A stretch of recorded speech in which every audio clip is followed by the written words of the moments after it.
for you guys. Do you actually have to acknowledge that this is being recorded? Does a little pop-up come up? No.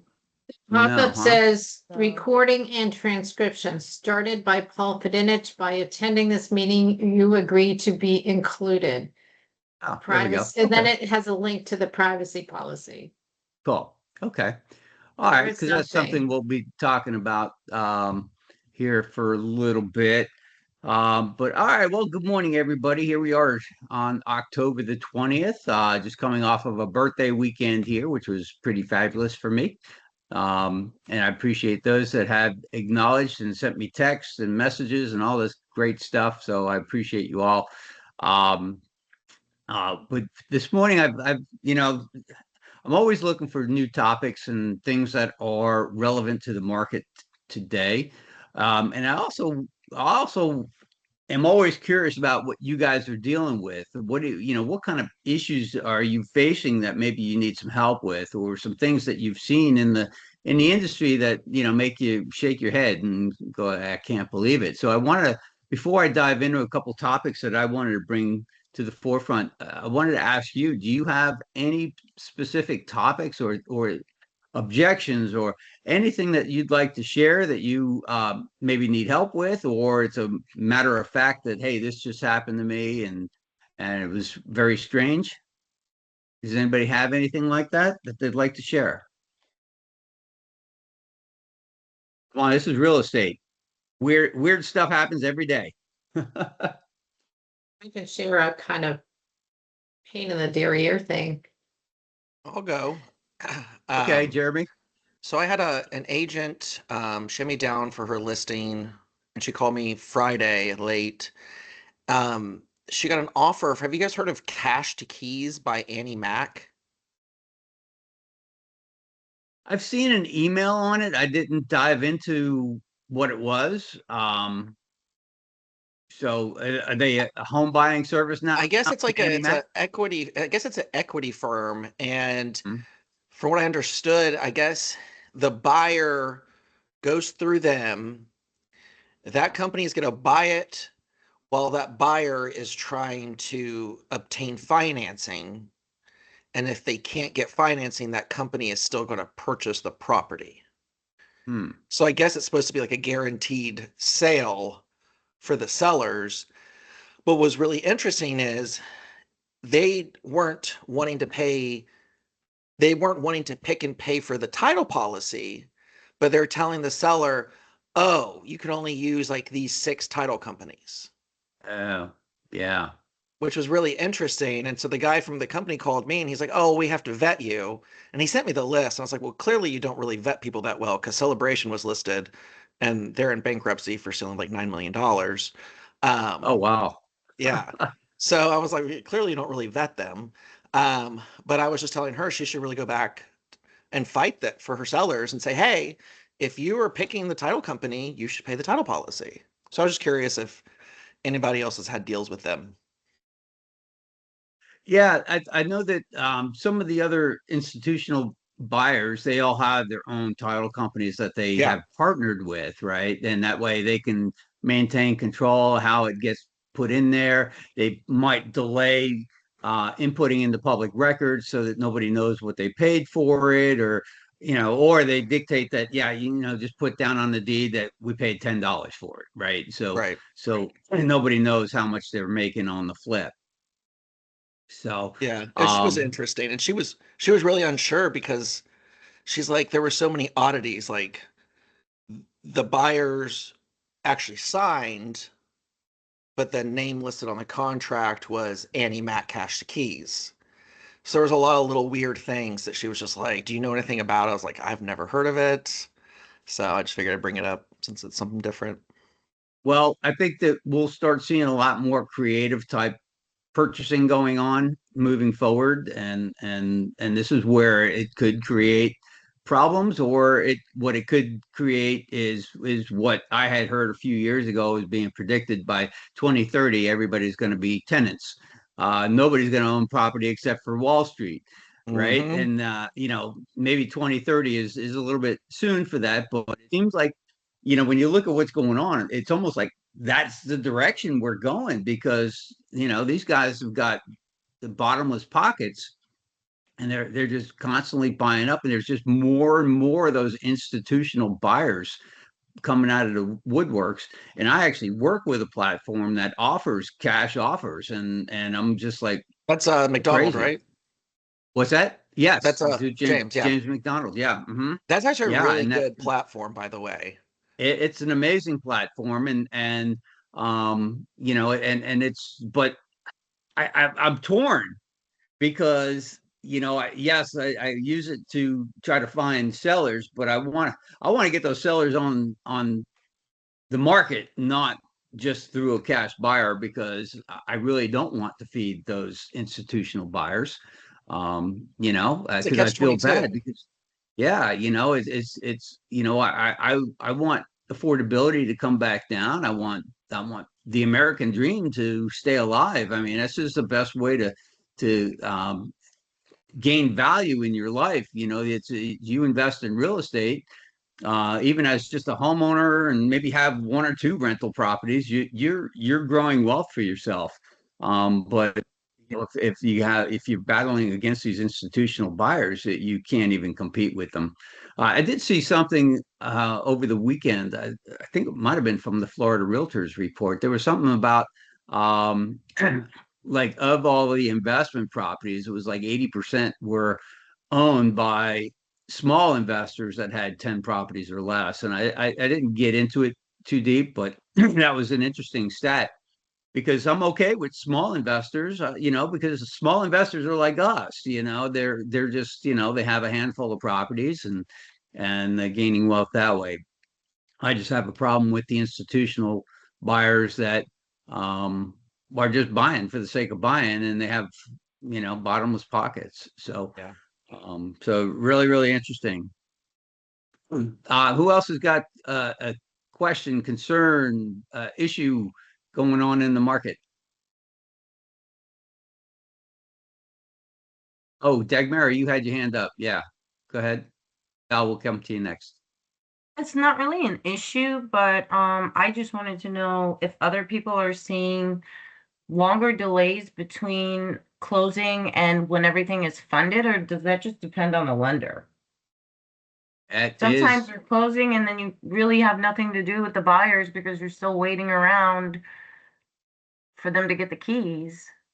Yeah, so they can't disperse until everything's been approved by the lender. So as they sign off on everything, they have to take that packet and send it over to the lender for approval. The longest we've done, we've had to stick around for like 3 hours after closing one time, because it was through a builder, and so somebody was at lunch, and then we had to wait for them to come back from the builder, so they were able to sign off, but then it had to go from the builder signing off, then it had to go to the lender for approval, and it was just a lengthy process, and that happens, and sometimes I've seen where they'll close, and it's just like, we're still not funded. And it might be the next day when they actually fund, which I have a lot of questions and concerns on that, because I'm like, well, how do you put that it was closing was today if it's not being funded to tomorrow? And isn't that considered a dry settlement, which dry settlements are illegal to do? So it's kind of, and Jeremy, maybe you can speak to that. What happens when you come into the situation, and you've got, you're supposed to settle today, and we can't disperse the keys because maybe we're at the end of the day and the lenders still haven't funded. And I've seen title companies actually stay very, very late just waiting on this to get funded. Yeah, that's typically what happens. A lot of times people will try to stay late and to make it happen, and it just really depends if they're going to get the approval from the lender. If we can't get the approval, then they don't get the keys. I mean, you don't want to put yourself in that position.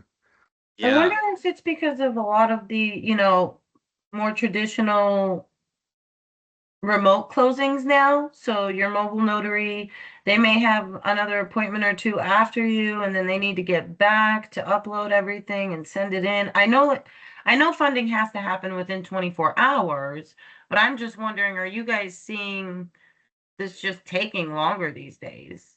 It's like, Well, what are you typically, supposed to do?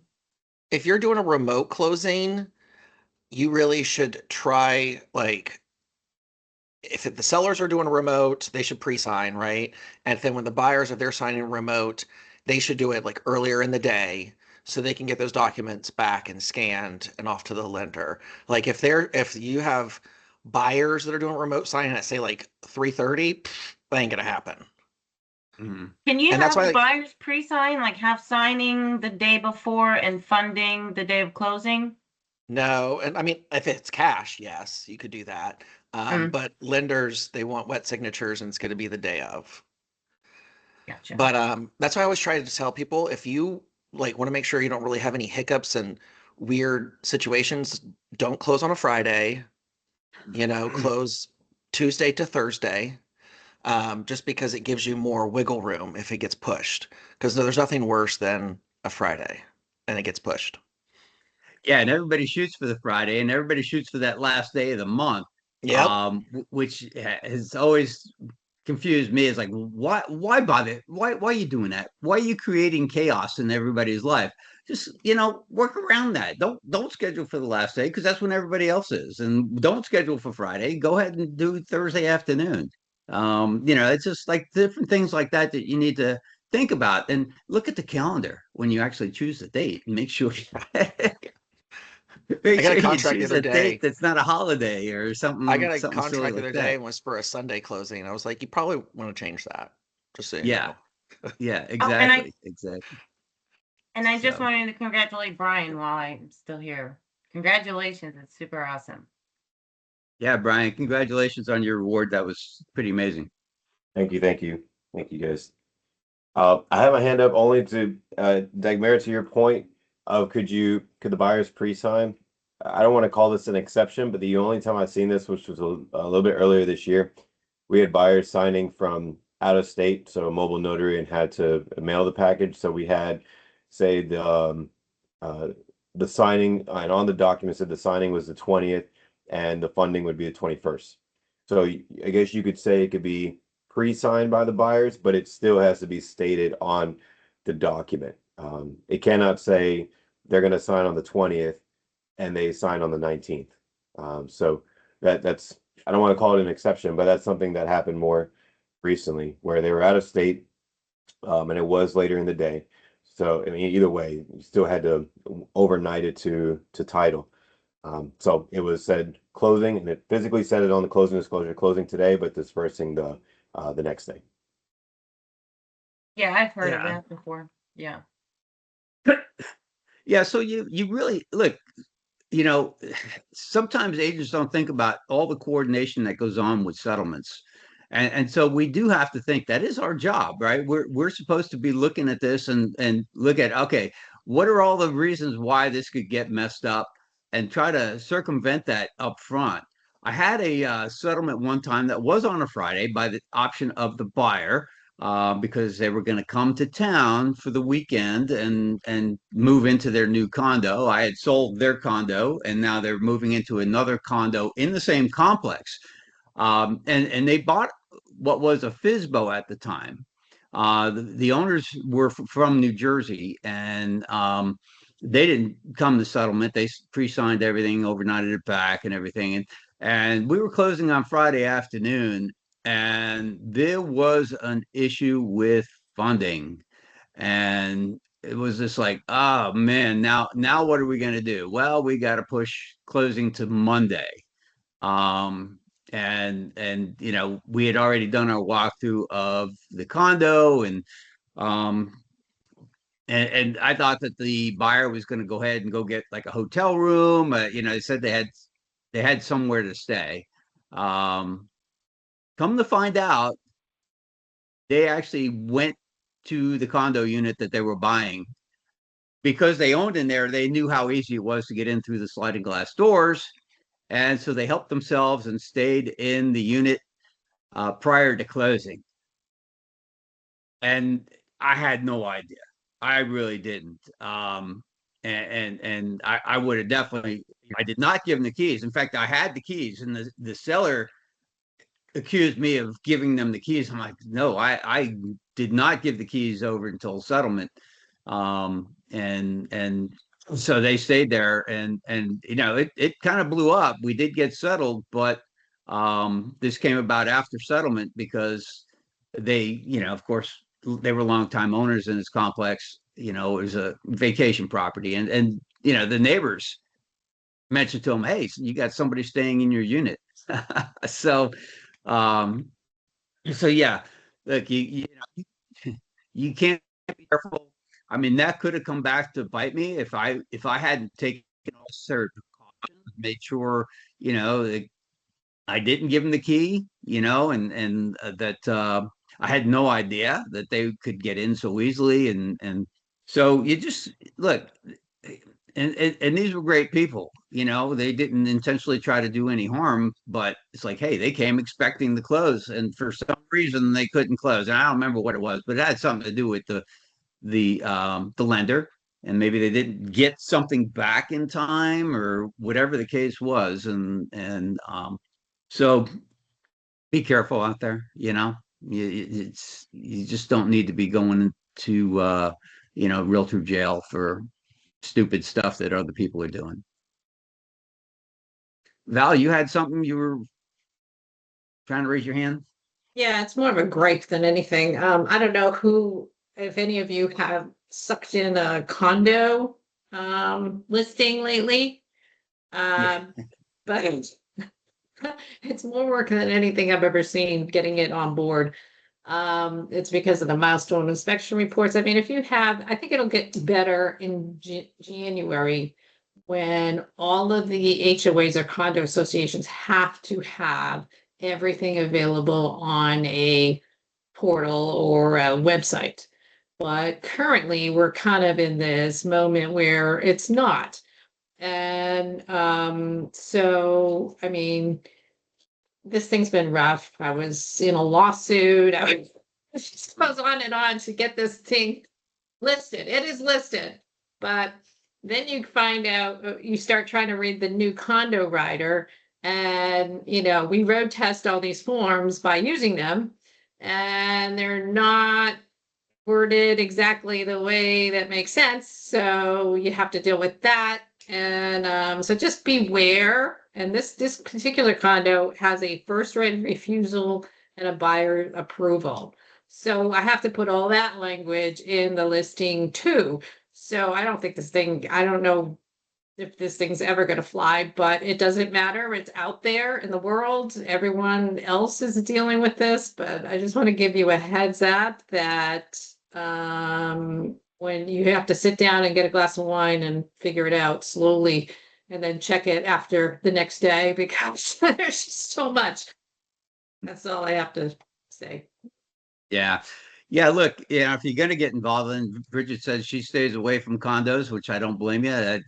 You know, it's not our favorite thing to do, but you know, when we're working with other people that we've worked with before and they have a condo, it's like, yeah, we're going to take it on, even though we're really not going to make any money when you figure out the amount of time we put into it, but it's a service we provide.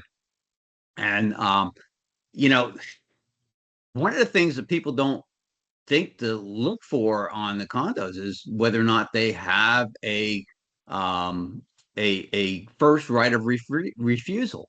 And you want to find this out up front. You don't want to wait till there's a contract and then they send the questionnaire to the management company only to find out, oh yeah, there's a first right of refusal and nobody's done anything with that yet. That will delay closing. Odds are they're not gonna buy the unit, but what that does is that helps to stabilize pricing in there, because if somebody is looking to sell really low, the association might say, well, hey, no, we don't want a sale of that low. If that you're going to sell that low, we'll take it on, and then you know we can preserve the values of our condominium. So yeah, there's a lot of things to know. You know, do your homework. As with any listing, do your homework up front as much as you possibly can, because you can eliminate potential hazards along the way if you know it up front and can deal with it. So, because yeah, once you get a contract, that's not the time to start dealing with the issues that have been lingering. Who else has got something? It's been good. Anybody? All right. So I wanted to bring to light something. Obviously, maybe you guys haven't heard of it, but because I thought somebody might have brought it up, and I'm actually going to bring an attorney in to talk more about it. Let me. So it's the new Florida statute that I'm just trying to find the name of it. Basically, what it says is that it is unlawful for any person to intentionally intercept, attempt to intercept, or cause someone else to intercept any wire, oral, or electronic communication. And it's unlawful to intentionally use or disclose the contents of the communication, knowing or having reason to know it was obtained unlawfully. So the law covers both the act of interception and the use or disclosure of such intercepted communications. Basically, the new law says that you can't record somebody without their explicit consent, which is why when we started the recording here today, I wanted to know what pops up on your screen to let you know that we're recording this, right? So, yeah, this is the new state of Florida law, okay? And there's Valerie and I discussed it kind of all weekend long. We're like, yeah, well, what about this scenario? What about that scenario? I'm like, I don't know. This is really all good stuff. And what I wanted to do is actually upload into ChatGPT the statute and start asking it questions. But I thought what would be even better is we're going to bring on an attorney to discuss this topic because I think it's really critical. We've even gone out and bought a sign for our front the front of our house and actually the river house as well, and which says that, hey, entering this property, you consent to being recorded or something to that effect because we have ring doorbell, we've got a video camera set up inside, and so we are forewarning anybody that, hey, just by entering you're consenting. All right. Because we question, well, we got a ring doorbell. So, does that mean that anybody coming to our door, they're getting recorded? I need their permission because basically it's going to be a felony that if you're caught doing something like that, and this raises a lot of concern with social media as well. All right. And where does it go when, with social media and everything? And we had a discussion yesterday with somebody that seems to know a lot of stuff. And there we go. Okay. Yeah. So that's what we got. I don't And think we're you going can to see put, it, and I don't even know if this qualifies to help, but we went ahead and did it anyways. It says, warning, premises protected by 24-hour audio and visual surveillance. So the audio is also important here. And it says, by entering, you agree to be audio and video recorded. So, we have a ring doorbell. I mean, that's audio and video. and so when you have listings as well, and I know we used to do this some years ago, and I don't, we kind of stopped doing it on our listings, but we need to get back into it. Is that we had a placard that said, hey, you may be recorded while in this home or whatever it said, so that because we don't know where our have these cameras, right?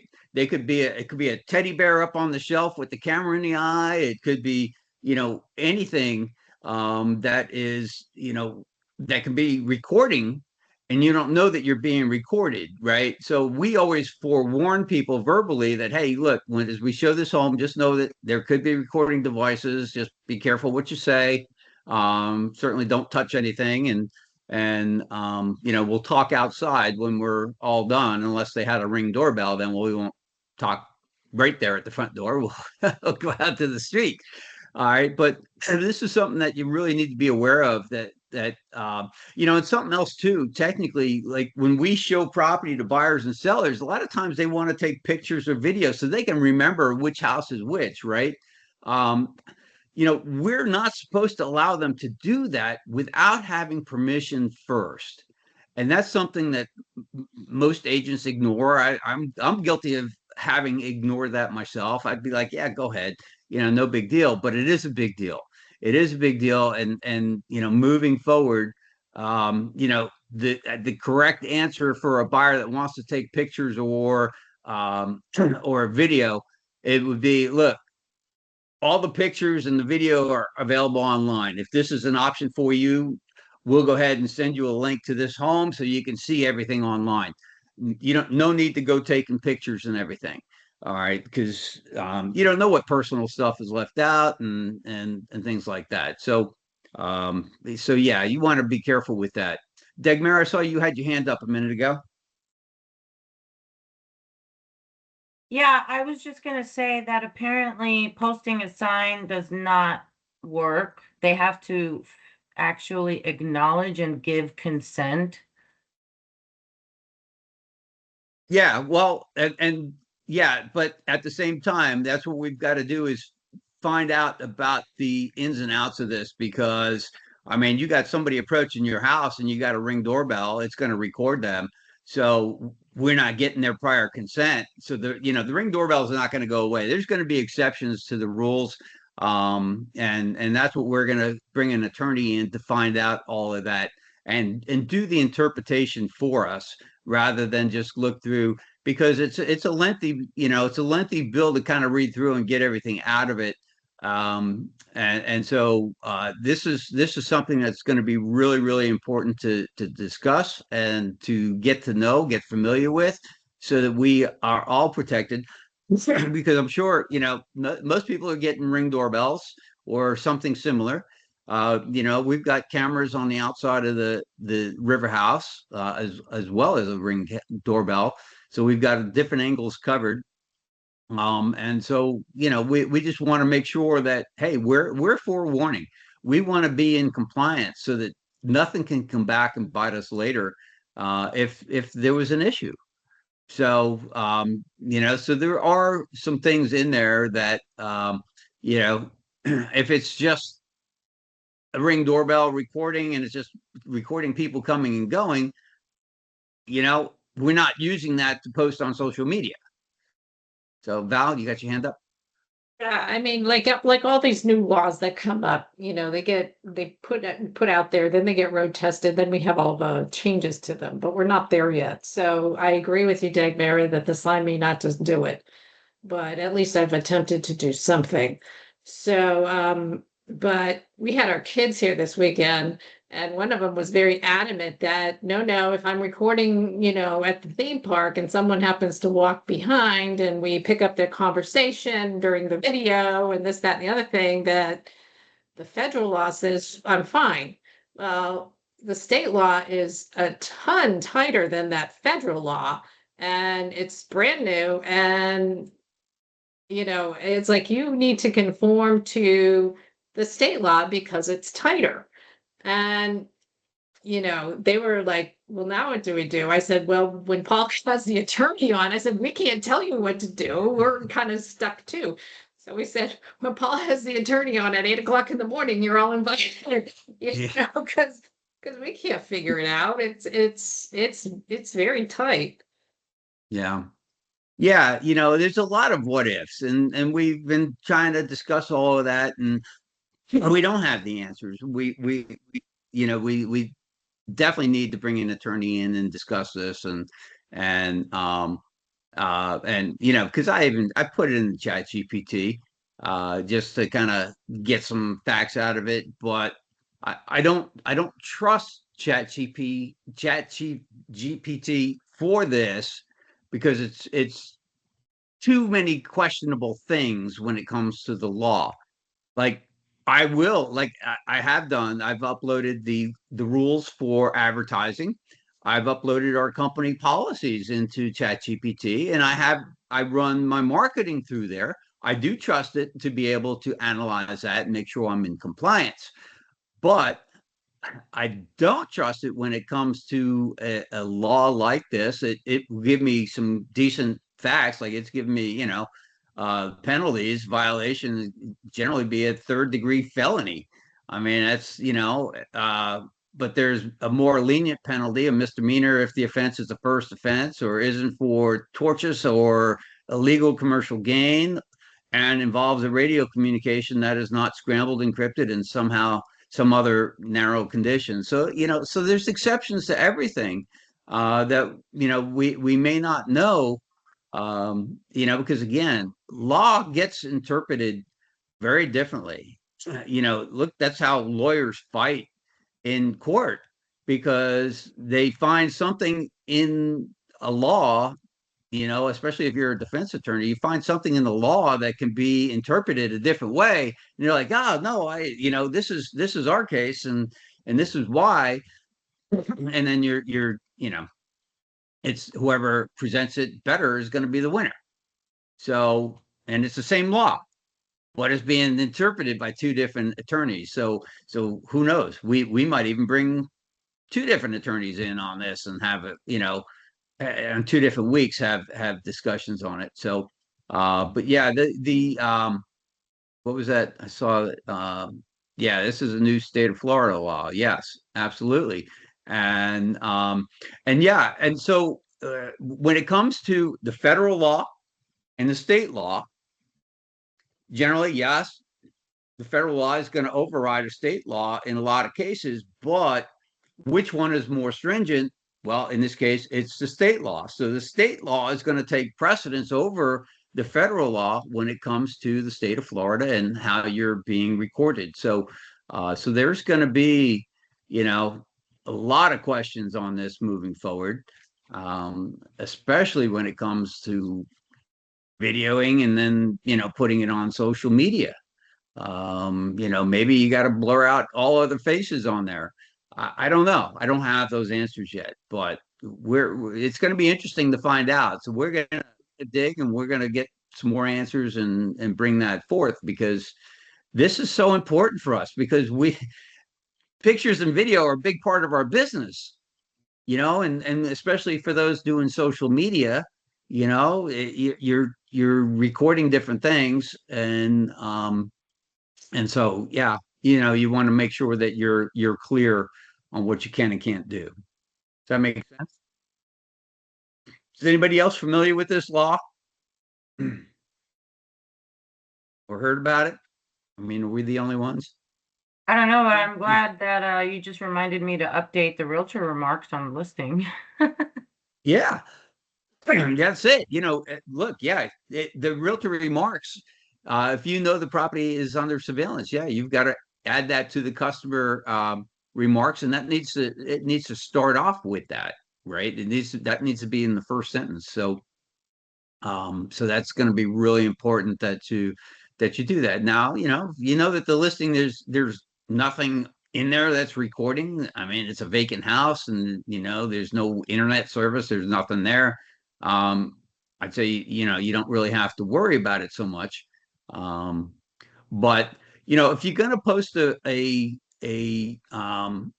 disclaimer or disclosure that you're recording, like, hey, the seller might have recording devices, please be aware. You could probably also put on there, please do not take any photos or videos within the home. And then maybe even add a QR code to your listing on your site saying, here, if you want pictures, here are all the pictures, go here with the QR code and look at whatever pictures you want to look at. I mean, we tend to upload a whole ton of pictures, so, they don't need to take pictures when they're in the house. Does that make sense? Wait, so you're not allowed to actually take photos even if the seller's okay with it? Because obviously they take photos while they're on the property for a reason, right? Because it looks different than the marketing photos. Yeah, you need to get permission first. So, yeah, so it's just, but look, there's going to be some properties that it's kind of like, well, why are you taking pictures while you're here? Look, if I was putting my house up for sale, I may not want to have people coming through. I've already staged my house for pictures. They can get those pictures online. They don't need to be taking pictures of my house because maybe I forgot something. Maybe I left something out. Maybe they're, there's a picture hanging on the wall that we moved for the professional shots, but I've got family photos. I don't want those photos showing up in somebody else's pictures. So I would then have that in there. Please do not take photos or videos inside the house. And if you really want pictures and videos to remind you of this house, here's the QR code. Put it on your phone right now and, be done. I think that's simpler. Even though they're the marketing pictures, it's okay, because look, I don't want to just because look, a lot of times we don't know that the buyer wants to take pictures till we're in the house. Well, it's a little late at that point to try to get permission because you got to reach out to the listing agent. Listing agents should be reaching out to the seller, get that permission, but you should get that permission in writing as opposed to just a phone call, because phone call is verbal. You want to make sure that, if there's anything you're doing that needs permission, make sure that you get it in writing. Bottom line. That make sense? Yeah, so we're going to bring more of this to the forefront here coming soon, because I think it's such an important topic. We need to break it down. I didn't get a chance to read the whole statute. I didn't get a chance to even analyze what I put into ChatGPT to see what more of the details. But basically, we need to be aware when we're taking pictures, when we're shooting videos, all that sort of stuff. So, Val, you got your hand up? I mean, I know our Florida Realtors hotline doesn't cover everything, but is this something that they might cover on our behalf if we needed to call them in the moment? Oh yeah, I would say so. Yeah. Now, if you need to call them in the moment, I mean, you're usually on hold for a little bit, but yeah, the legal hotline is a great resource. If you're wanting clarity on this new rule and how it's going to apply to you and what you're doing, reach out to them. Absolutely. And the thing is that they're very careful on the information that they provide to you as well. Right. So that's why I'd rather bring an independent attorney in. They might cover a little bit more of the gray areas and maybe go a little bit deeper on what we can and can't do and what we can and can't tell buyers and sellers. Right. So the hotline is going to be very careful on what they give you as far as advice goes. Okay. But it's a great resource, so I would definitely put that to use. So, so we'll break that down for you and get more information. So it's just really, I thought it was just important to bring it to the forefront today because the law just went into effect. I forget what date it was, but we need to know it. We need to be aware of it, and we shot the pictures at the condo and we took a front shot and there were cars in the parking lot. So we actually took the time and blurred out the license plates so that they're not showing up online because that's a potential problem. So, you always think about what's a potential problem and best avoid that. You just don't want to have to deal with the problem later. So, all right. So if there's nothing else on that, I'd like to go ahead and move forward. So I want to just touch on quick. This is the type of work that is just real easy to burn out. And as I always tell agents, especially new agents entering in the business, is that this is the hardest you'll ever work for no money. Right? Because we all do so much work up front for different things. And I mean, I can tell you a number of buyers we've done a whole ton of work with, and they end up buying through somebody else, or they just end up not doing anything at all. And, no communication whatsoever. And, part of that is the poor follow-up on my part. I take full responsibility for, thanks, Val. We'll see you. I take full responsibility for my poor follow-up.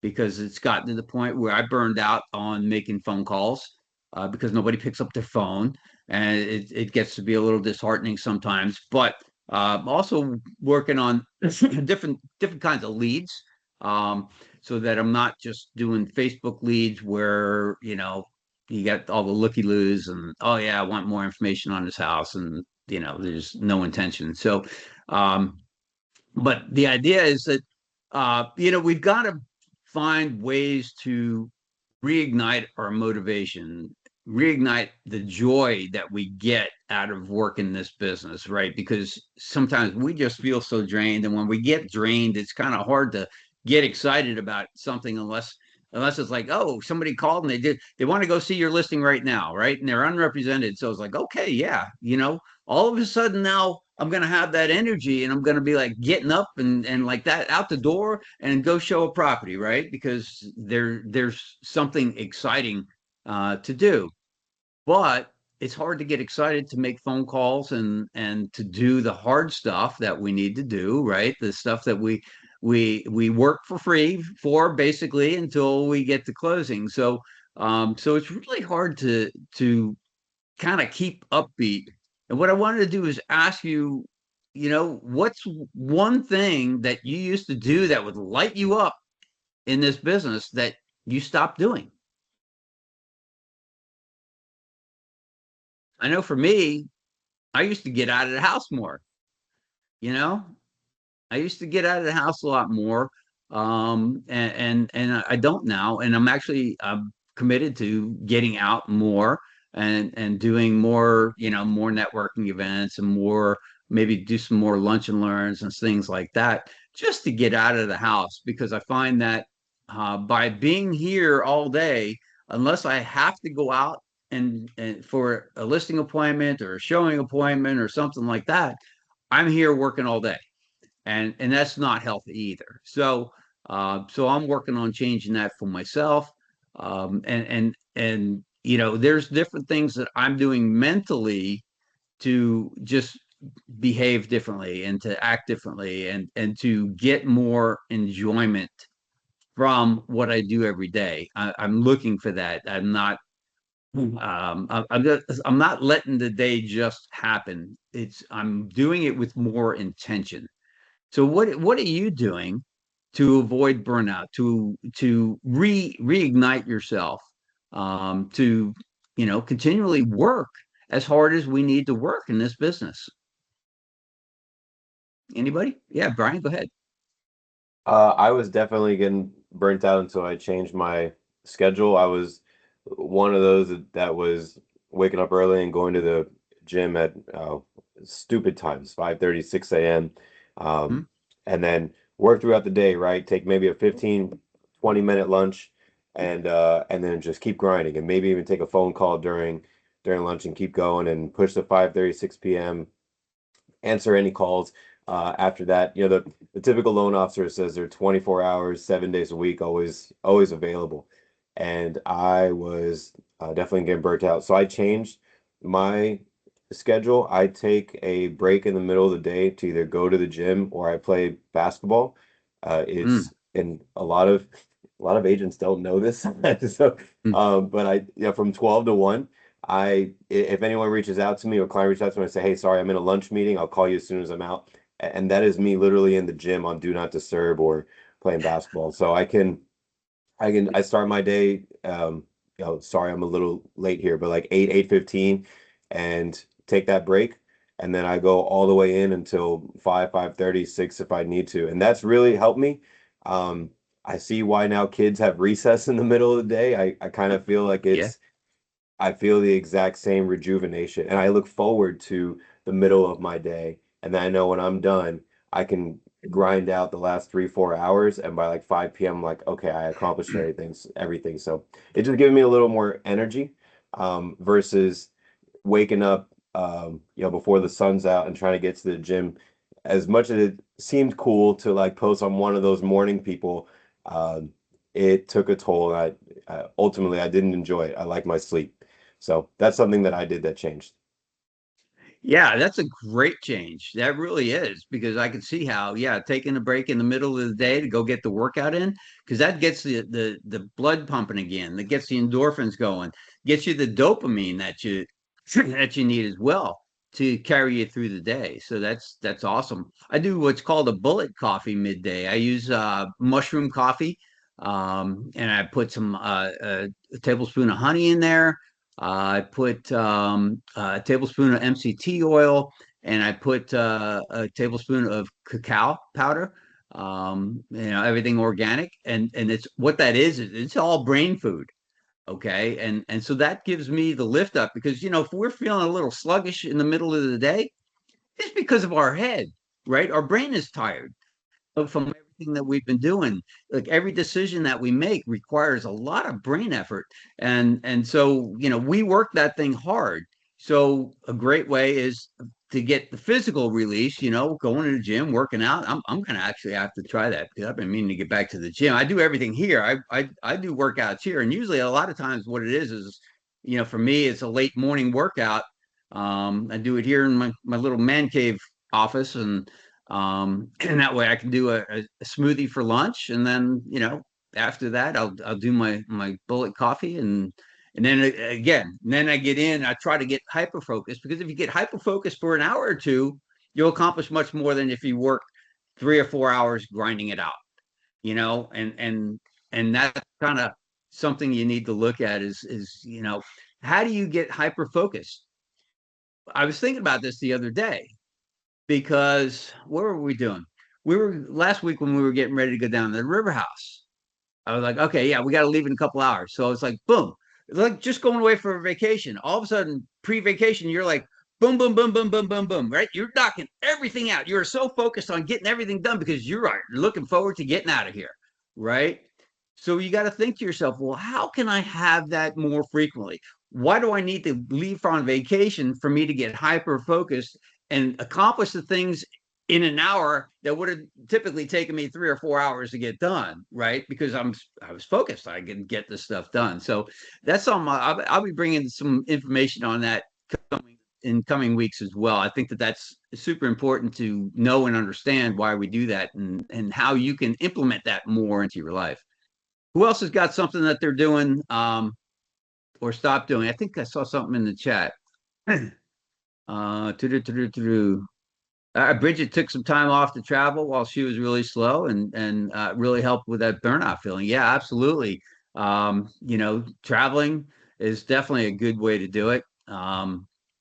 So yeah, that's a good one. Who else has got something that you do, or maybe that you don't do, you stop doing, that you realize that, oh my God, yeah, this is sucking too much energy out of me, and I got to just stop doing it. I Anybody? can't compete with my sister. I have to realize, she's doing an Ironman. She's successful in her career. She's got, 2 kids, and you just kind of say, I'm not going to do an Ironman. I'm sorry. Yeah, yeah, it's that competition. Yeah, you You can't let accept that who get you to are. you. Yeah, yeah. Look, I've got a brother, a younger brother that's been a lot more successful than me, and I could let that bother me, or I can be like, hey, good for you. That's amazing. That wasn't what my life was designed to be, and I'm working my life. We can't, and there's a lot of things, especially since social media, came about. We compare our lives to so many other people, and we should stay focused on our own life and not somebody else's life. Not compare ourselves to them. Be happy for them that somebody's doing something, that maybe you can't do, or you've tried to do but haven't accomplished yet, or whatever. Look, you got to be happy for them. Give them the accolades, but then just stay focused on you and what you have to do. Look, we all have goals, but it's important. We have to become the person that achieves those goals, right? We can't just set the goals and think, oh, we're just going to do it and get. No, we have to become that person. And so that means that a lot of change internally that we need to deal with and learn in order to become that person that becomes that $20 million producer or $50 million producer or whatever it is that you're dreaming of or that your goal is to become. You need to become the person that achieves that goal. So hopefully that makes sense. Anybody else? Anybody? Come on. There's got to be some more things that people are doing to overcome that burnout feeling. I actually do the same thing as Brian. From 1 to 2, I do workouts. So I turn my phone off and That's good. beat the weights. Yeah. Yeah. And use that do not disturb on your phone. I tell you, I'm using that more and more. And because it's like, yeah, you know what? I've got to be able to have that uninterrupted time if I'm in the middle of doing something. And you know what, too? It's okay to share that this is what you're doing with the people that you work with, because you'll have more respect from them for taking that time, because this is your me time. This is, your time to stay healthy and focus on, things that you need to do. Most people know that if they don't reach me on the first try, that they're going to get a call back just as soon as I possibly can. And that's kind of how I've trained people that I've worked with over the years to expect that.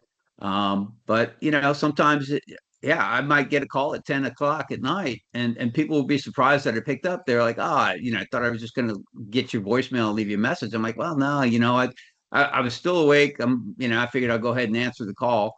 And so we had have a conversation, but typically, no, I won't answer the phone at 10 p.m.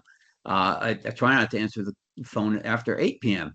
because I'm getting a little groggy. I don't want to have a conversation with somebody in a groggy state. So I think that was a big thing I changed too, Paul, was I would answer the phone all hours of the night back in the day, but now I feel like, it's okay turning it off at 8 and, starting the next day. It's not that big of a deal. And I've had to train myself to do that and my clients, but it's worked out really well. yeah, we're always fearful of losing somebody because we're not right on it. But I think, when you're newer in the business, you almost have to be that way, right? Because you're trying to grab at anything and everything that you can. But as you get established in this business, you want to start creating your schedule and work by that, right? You want to start putting your personal life first on your calendar and work your work schedule around that, so that way, you can attend your kids' functions at school. You can attend that birthday event, that anniversary event, or whatever it is that you want to be a part of. And then you can schedule your business life around that. And I'll tell you what, most people will respect that when you tell them, look, I wouldn't tell them I'm going to a birthday party. I probably would tell them, look, I'm booked during that time. I can get you at 6 p.m. and we can go look at that property, or I can meet up with you the next day at 10 a.m. or whatever the case might be. Right. And most people will respect that. Who else? Come on, we're at the top of the hour. Try to get one more in here. Who hasn't gone? Well, on a positive note, real quick, I continue to perform and I continue to push myself with new choreography. So that There you that go. helps me stay on the top of my game. Just saying something positive going. Yeah, look, stay on the top of your game. And you got a great, you like your clogging and stuff. And I don't know if you still water ski and all, but look, you stop doing that stuff, you lose it. It's so hard for me to keep picking up my bass, wanting to keep playing, but man, going a long time not playing, it's like one side doesn't talk to the other. It kind of gets lost here, as I'm telling, one hand is trying to tell the other hand what to do, but the signal's getting lost in the brain because it's a little slower today than it used to be. And so things get a little bit more challenging, right? So I need to be able to commit the time to get back to it. But right now I don't have that time because I've got too many other things that I'm working on. So I was like, okay, I'm getting close to retirement. We'll get there. So, but yeah, I kind of wish that I had just kept up over the years, even just a little bit here and there, just to keep active with it so that the fingers and the mind can coordinate well together, just like you're doing. Your mind is telling your feet what to do, but you go a long time without that. You're the signal starts to get lost. So kudos to you for continuing on doing that sort of thing. All right, guys. Well, if there's nothing else, we're just past the top of the hour. I appreciate you all being here this week. I'm going to line up. I've got some important guests coming on in the next few weeks. I'll keep you posted on who's coming on when, and then especially when we can get an attorney on to start talking about these new laws. So if there's nothing else for the good of the cause, I appreciate you all being here, and I will see you next week. Thank you. Sure.